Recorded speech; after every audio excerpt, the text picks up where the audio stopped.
I think it's really unfortunate that the best cardio machine is probably one of the least utilized in the gym setting, aside from CrossFit gyms. And I think this is because most people suck at rowing. So you got a lot of people that suck at rowing trying to teach people who would like to try to do it, and then they just end up sucking as well. So you get this phenomenon where, poor rowing form is just pervasive in gym culture.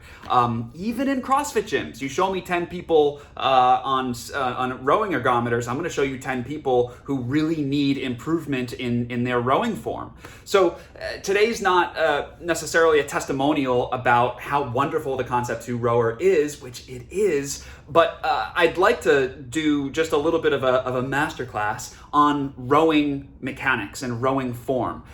Because like I said, the more people using the Concept 2 rower or any rower in general, the better. So if we can collectively promote the use of the rowing ergometer as a really popular tool for cardio, I think the world's gonna be better off. So I'd actually like to start, just so I can maybe capture the attention of some people who do row, and I want to start with the number one technique flaw that I see in people who know how to row. So like I said kind of earlier, I alluded to the fact that you're going to see rowers in CrossFit gyms, and I spent a lot of time in CrossFit gyms, and for people who are very, very experienced, they still do this technique flaw. It is so common, particularly for people who have experience with it. So this first one, this first technique sort of overview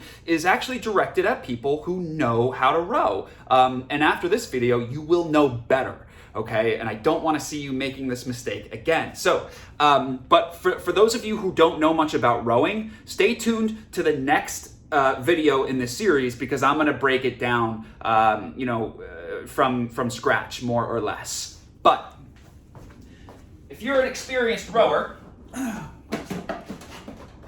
you know that when you row, it's the leg drive with the follow through of the arms, right?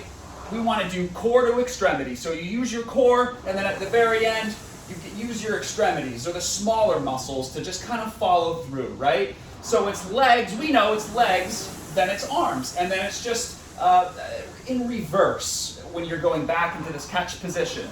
Legs, arms, and then arms follow through with legs, right? We all know, if we're experienced, that that's how rowing should be done, in this kind of flowing, uninterrupted motion, right? But what I see, even in low intensity, is this, and let me know if you can pick up on it. Test yourself, see what I'm doing wrong, take a look.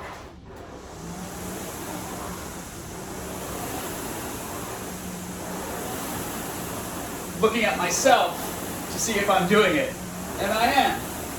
So if you just watch me do those couple of strokes and you're like, dude, nothing's wrong, your rowing is absolutely pristine, I appreciate that, but that just means that you're doing this incorrectly as well, and you've got to pay attention. So again, this is the most common flaw that I see in rowing, and it's what I call the sway back. That means that your back, if you watch the angle, okay, between the floor and my torso, that angle opens up too early. So it looks like this, exaggerated. Okay, think about it as heaving. You're heaving back, right? The sway back.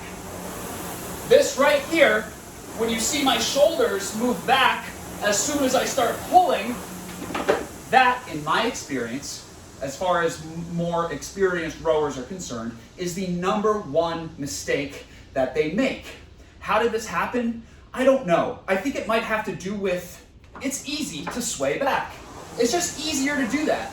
So, as humans, we're inclined to just try to take the shortest distance between A and B. But I promise you, this is affecting your power output, it's affecting the quality of your rowing overall, and it's making your efforts less effective and less efficient. And you don't want that, especially if you're a CrossFitter. You want to do things as efficient as possible, if the tenets of CrossFit are still what they were. Anyway, so again, This is the big flaw, the big sway back. I sway, and that's a problem. So what you want to do is make sure that essentially the angle of your torso relative to the floor doesn't really do anything until the last second, where you can finally use that sway back appropriately. It's the sway back is just to add a little bit of extra power and a little bit of length to that stroke at the last second. So what I typically do from a tactile perspective, right? Am I saying that correctly? Is to literally push on someone's shoulders to force them to do this. But your best bet is to set up a camera and watch yourself and make sure that that angle does not open up. And if you're a CrossFitter or if you're somebody who knows how to deadlift, this will make sense to you too. Rowing is basically deadlifting. And if you do the sway back early, it's like doing this in a deadlift. Up and then stand. That's basically how egregious that problem is in rowing. You would never deadlift like this. You would never, do back first and then stand. You would keep that angle the same until you get to your knees and then stand up. It's the exact same thing. So again, to fix it, it's really easy. Record yourself, and frankly, when you initially do it, you're gonna feel like you're doing this. It's gonna feel like you're doing it exaggerated in the other direction. But I promise you, you will get more comfortable with it. And the chain of tension, not just this, but your whole body and the whole stroke, that whole system of tension is going to remain more intact. And I promise you, you're going to see your 500 meter split start to increase. You're going to be able to row faster with less effort. And I should say, you're going to be able to row harder with less effort, because that system of tension is going to be intact and it's going to be more powerful.